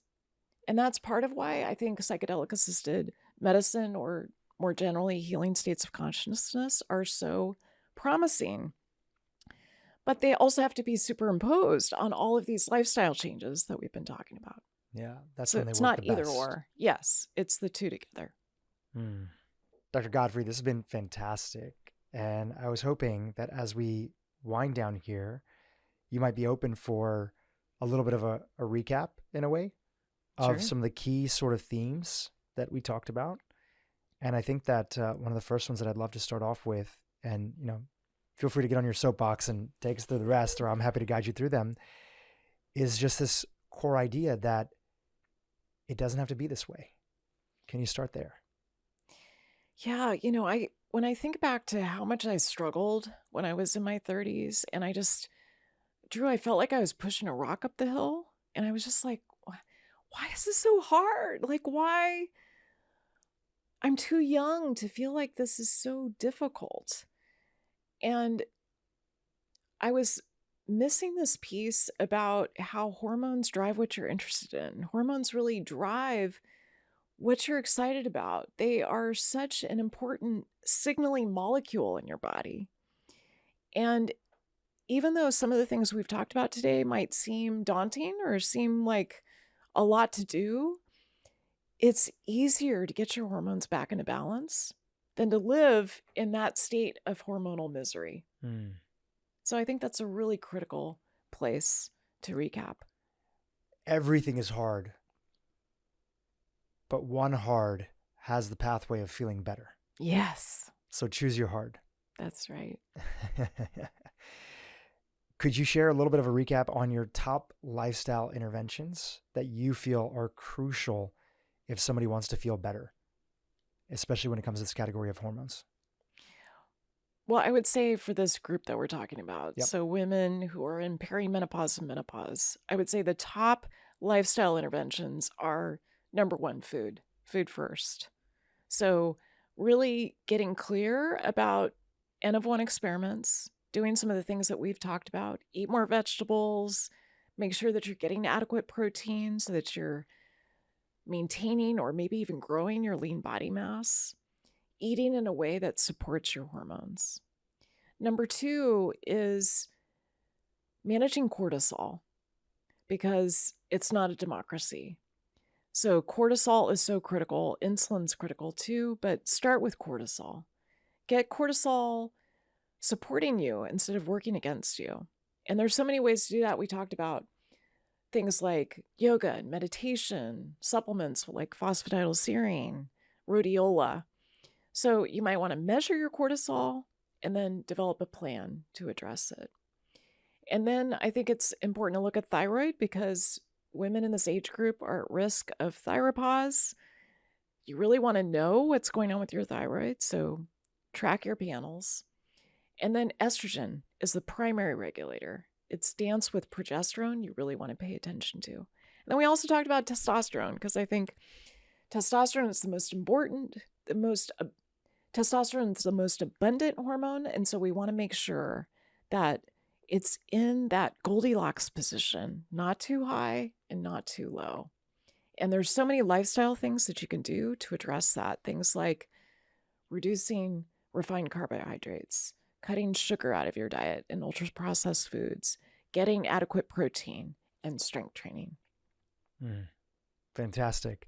Those are all available, and largely the vast majority of those are either things that people are doing, so we're just shifting habits.